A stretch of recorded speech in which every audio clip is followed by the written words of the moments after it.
Hello and good evening again. Good evening to each one of you, each of the viewers. Hello and welcome to Edukemy's YouTube channel. Amlan, you have a question. Anyone discussing Cosmos? Right now, no, but we will initiate it very soon. We will have the Cosmos discussions also very soon. We are planning something about it. And I think that you have your optional as geography. Even if you don't have it as geography, a lot of important articles related to environment and geography get covered, and they are very relevant for current affairs and aiding your preparation in GS paper 1 in main examination, GS paper 3 in main examination, and also the pre-examination, right? So Cosmos is the weekly magazine, very important one, right? Oh yes, Vivek, you are well updated. All right. So I appreciate each of you joining this program online because this is a new initiative and we are doing quite well decently, and your discipline here shows the commitment for you, for yourself getting through in the examination, right? So it's a great initiative from your end that you are participating here regularly. I know by names each of you because you say hi to me. This gives me energy, and this also ensures your attendance here. I would like each of you watching this to say hi to me, right? I will come to know who is participating in what capacity, right? So let us begin this discussion. And this is Friday evening. We are discussing the featured news for 22nd October 2021. The featured news for today is on energy storage in power sector. See, we have discussed a couple of articles regarding power sector, but they have not been about energy storage. They were about the power crisis, one globally. The another article was power crisis in India and how Coal India associates with it, right? We had those two articles. But this power sector is such a huge sector in itself, just like infrastructure, just like health sector and education. Power itself is a sector. It's a complete book in itself, power sector. So there are various heads under it. So renewable power is another head and energy storage is another head. Now, under energy storage, there are various kinds of storage of energy. One is the conventional way in which we store energy. We are talking of storage of coal, petroleum reserves, and we are also talking of gas storage and conventional energy. But here, the one which we are going to discuss is the renewable energy storage, something that is actually challenging, right? Actually challenging for all the countries around the world.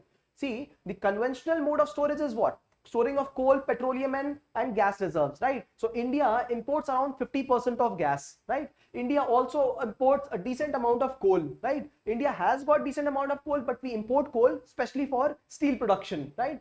And then we have petroleum. We import around 80% of our petroleum products from abroad. So what is the kind of storage that we are talking of? Whatever we import, right? So whatever capacity we have got to store here, petroleum reserves is around 9 days of capacity in our country, and we are augmenting this to around 20 days right now, right? We are trying to do this, creating a huge infrastructure for strategic storage. America also does this. All the developed countries do this so that they may have these kind of energy storage, right, for themselves during crisis times. Suddenly there is a war, suddenly there is COVID pandemic, and there is no energy. The complete economy will come to a halt, right? Internet, movement of people, vehicles, industries, these light, running of all our equipments for online, home, everything will come to a halt. So that is the reason that it is recommended to have around 30 days of petroleum reserves in our country, and we have just 9 days of reserves right now. So 9 days of static reserves that we have all the time. So during the times when the petroleum prices rise, the government initiates selling these kind of petrol that we have in reserve, and when the prices are low, we again fill up these tankers, these strategic tankers based in Mangalore and other places. All right. But right now we are talking about energy storage of non-conventional type, right? Not only non-conventional, but the renewable energy type. Why? Because this is the one that is sustainable. These petroleum reserves won't sustain for long, just for 100 years or two, right? After that, all we will have is the wind energy potential, we will have water energy, hydel potential, and we will have solar potential, and all the allied industries, for example, biomass, and so on and so forth, geothermal, etc. Right? So the government has now initiated a plan for okay, Pritika says, can you please slow back a bit? All right, sure, I can slow back. And Jayashree says, hello. Hi Jaya. Hi to each of you. All right. Now the government has initiated a plan. This plan is about the renewable energy storage itself, just that, right? And the government is trying to integrate this plan into our power sector mechanism. So it is going to use certain important elements, for example, regulatory, financial, taxation, demand management, and technological, right? So one important measure that we are going to use is technological methodology for conservation of and storage of the energy here. The another one is demand management. So where demand is high or low, accordingly we will place those kind of energy storage mechanism there. We will also reduce taxation on these kind of renewable storage products, right? And government will aid through finances. So these are the kind of mechanisms the government is applying. So let us look at the present level of requirement of storage of energy, right? Especially the non-conventional one, renewable ones. Firstly, these renewable energy are intermittent sources. Only yesterday we discussed in the featured news that although we have around 100 gigawatt of solar energy and wind energy production in India, 100 gigawatt, that is a huge quantity, yet the utility and production is not 100 gigawatt. Only the installed capacity is 100 gigawatt. We use around 25 gigawatt of this. So you can see the level of efficiency. You know why the efficiency is less? It is because we are using it as intermittent supply of energy. The solar energy cannot provide you energy at dark times when it is night. It can only provide for a few 5-6 hours when there are when the sun rays directly hit us and there is energy production. Similarly, when there is wind, we will be able to utilize that energy. Otherwise, no. So the first need is that because these energy modes are only present at some points and not at other, therefore we need it as we need to store this energy, right? The amount of sun energy received on India itself, on the earth, is humongous. It is far more than all the other modes included together, far more than them, right? Excluding nuclear, right? So I'm talking of the conventional modes. All the conventional modes like the fossil fuel energy, the amount of solar energy per year is far more than the production of all the fossil fuels. This is the statistics. So we need to store this energy, right? The conventional, solar energy, this is first, right? Second is energy storage off the grid. See, there are places where we cannot have this energy installed, right? Suppose there are places where sun cannot reach directly, but the places 5-6 kilometers apart from that, sun energy is reaching there. So we have to have these cables which can spread the energy to those places where solar energy is not reachable, right? So we have to store this off the grid so that it can reach out to the places where it is required, right? So you might ask questions, what are the places where solar energy will not reach? See, there are places where there is dense vegetation, right? And still human habitation exists there. Government has mandated to provide electricity there. So those are the places. There are places where the cities are located in the shadow region of the complete mountain. So there is sunrise from one side and sunset from the other, and the shadow of this mountain will reach all this time to this village, and therefore solar energy is required, right? So we can save this energy and transmit it to the other place. That is another requirement. Not only that, there are places where there is supply demand mismatch. Now, very simple example of this, if you draw the map of India, this is a very rough map that I'm drawing right now. So there are places where there is coal supply, right? Now north of India is placed at the maximum distance of supply of coal energy, north of India, and that is why we always have less resources in north. West has more resources and eastern part has more. South or in central India also has got decent amount of resources. Northeast also has got some petroleum reserves, but North India largely faces deficit of saving these kind of resources. So to meet this supply demand mismatch, we have to store energy at strategic places, right? Those places where the mode of energy is available in less quantity, right? And also we have got inefficient power production, right? I have explained the plant load factor n number of times, that there is inefficiency in coal power plants also, and in regular solar power plants also. So that is why we need to store this energy, whatever we have, so that we can utilize them during the right times, right? So these are the requirements. And how can it be done? So innovative methods, let's look at it. Very interesting part. Pumped hydro. Now, can we use some energy to pump up the water to a height so that it can fall later in a kinetic manner and generate energy? If we can do that regularly, then then we are trying to save this energy, right? The moment we lift up the water, it is a mode of energy already ready for us at the time of requirement. See, the rivers will not be flowing at full pace all the time, all around the year, right? So therefore, if we have some reserved amount of water placed above, that is very good. So that we can do for electricity generation. Now, how can water be pumped? We can try to use some green mechanisms. For example, during morning times, afternoon times, can we use the solar energy to pump this water? So green energy only to pump this water up at the height, and later in the evening it can pump it. It can fall and rotate the turbine. This is one very innovative. Second form is storage in battery. Now, battery is the one where energy can be stored from chemical to electrical form. It can be stored in chemical form, and when required, it can get converted to electrical energy. So we need batteries. See, there are shortcomings also of each of them, right? So for hydro, we need some investment, right? Small hydro needs less investment. Large hydro needs more investment. Similarly, batteries, are these lithium batteries produced in India? No, we import them. We import them largely from countries in South America. And there is something called as lithium triangle. Lithium triangle, you should look up on the internet. And if you know what is lithium triangle, just type here the countries which are part of lithium triangle. India and China are in a race to acquire those places from where import is happening for lithium ion batteries, right? Lithium import. All right. The next is thermal energy storage. See, heat can also be stored. Heat in conventional forms can also be stored. It can be stored on the rocks. It can be stored with water. It can be stored on the sand. Sand gets heated very soon. So does rock. Water has got the highest latent heat capacity. It can conserve and preserve a huge amount of heat in itself. So they can also store heat energy for quite a while. They can be utilized. One good example is geothermal energy. If we can't utilize that energy immediately, can we heat the water? It can be transported and it can be used later, right?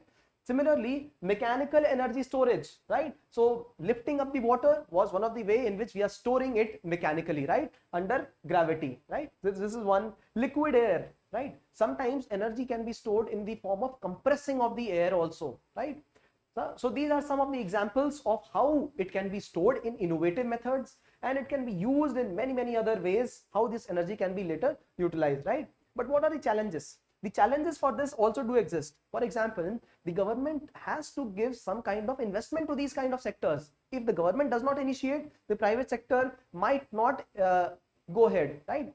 Yes. So Vivek says it is ABC, right? Absolutely correct. Argentina, Bolivia, and Chile. These are the three countries which are a part of lithium triangle. This is a very important association in the coming times because China is trying to procure these fields from where lithium is mined. So is India. India has got some lithium reserves found in India itself, but India is also trying to have pacts with countries in Africa to import lithium. So these are the kind of batteries, they will be very helpful in the future, right? So yes, all of you correct. Jayashree is also correct. All right. So first is government support.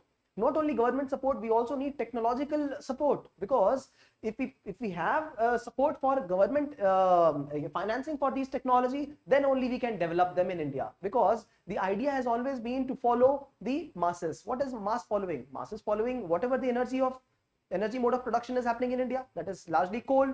Despite having solar presence, despite having the presence of wind and hydel, what we are doing is 70%, 60 to 70% production is happening through coal, because it is the easiest available, because the government has now not incentivized other modes of production, because it was easier for everybody. So we need policy support for this. We need technology for this, right? We need the price of such storage systems, they should go down. We are talking of investment from private sector as well, right? So lately, two very big players, Adani and Reliance, they have declared that they will make the companies carbon neutral in the coming 2 to 3 decades, and that is a very big target they have set. And just yesterday, L&T, Larsen and Toubro Limited, they also assured that they will be making their whole organization, infrastructure company, as carbon neutral in the coming 2 decades. So these kind of achievements can happen only when we put these kind of investment for energy sector, right? Initiation of energy.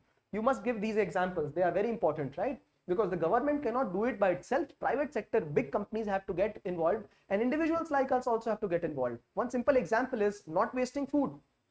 Another example is not using plastic products, because plastic also not only participates in non-recyclable products, production of cycle also takes carbon, no? So these are the kind of things that we can do at individual levels, right?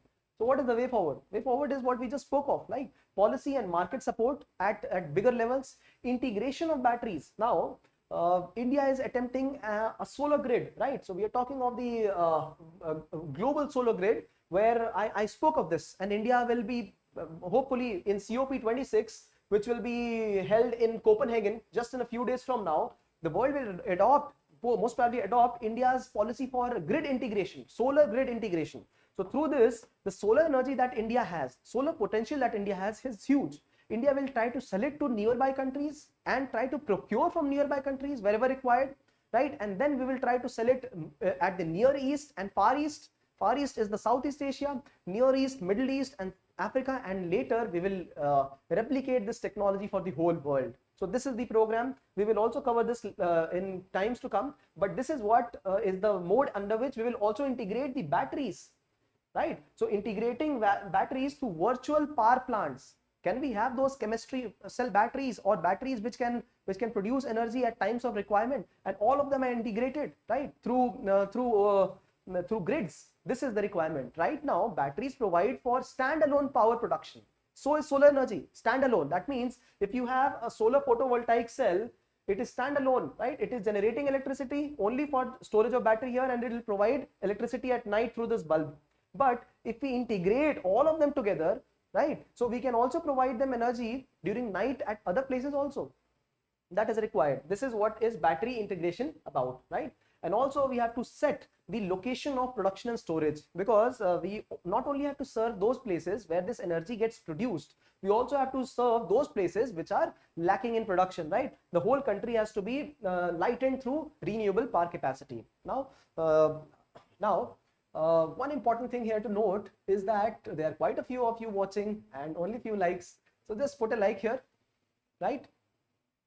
All right. So Vivek says that he has covered this part absolutely, right? It's very good that you have covered this previously. You will not forget if you have heard this the second time, and more so if you're typing, you will not forget ABC at all, right? So after having covered this article, right, the renewable modes of energy conservation in our country, all I want you to do is remember what were the modes. We spoke of wind energy, we spoke of solar energy. No, we didn't speak of wind. We spoke of solar, we spoke of battery cell storage, we spoke of kinetic energy, we spoke of hydel as well. So these are few modes you can utilize in your mind. You can also try drawing a picture, right? So that when it comes in the examination, you have some pictorial representation as well, right? Also some challenges where India is trying to do this. Try to present some examples. For example, we are trying to generate wind capacity in Gujarat. That's true. We are trying to generate wind capacity in places like Tamil Nadu as well. Similarly, what are the places where we are trying to generate solar potential? Ladakh is one place, right? Another one is Kutch. So this is very important, right? And Amlan says we should also focus on how to store energy from lightning. All right. We will need to study also about it and have a technology developed for that as well. Okay. So right now, lightning has been causing destruction for animals. That is for sure, right? 20s of elephants got killed in the lightning that struck around 2 months back in Odisha. Around 20 elephants got killed in one lightning strike, right? So yes. So after having understood this article, I would like you to think about all the various perspectives, because this is a featured article covering various aspects, and then answer this question. It says, explain the need for developing energy storage systems for the power sector. So what is the need for developing storage systems? See, and more so non-conventional, renewable. What is the need for developing an energy storage? We discussed those 5-6 points, right? So making things off grid, this is one. Ensuring that it is available round the clock, not only intermittent, right? It is a cleaner form of energy. So 5-6 points you should have in the mind, so that you are able to write a 150-word answer easily on this question.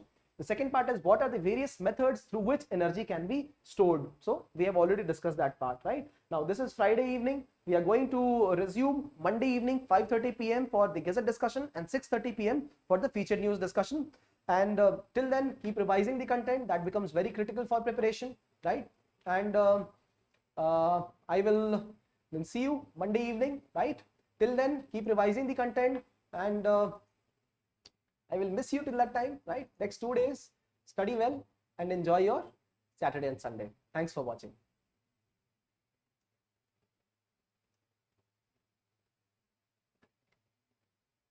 Whew.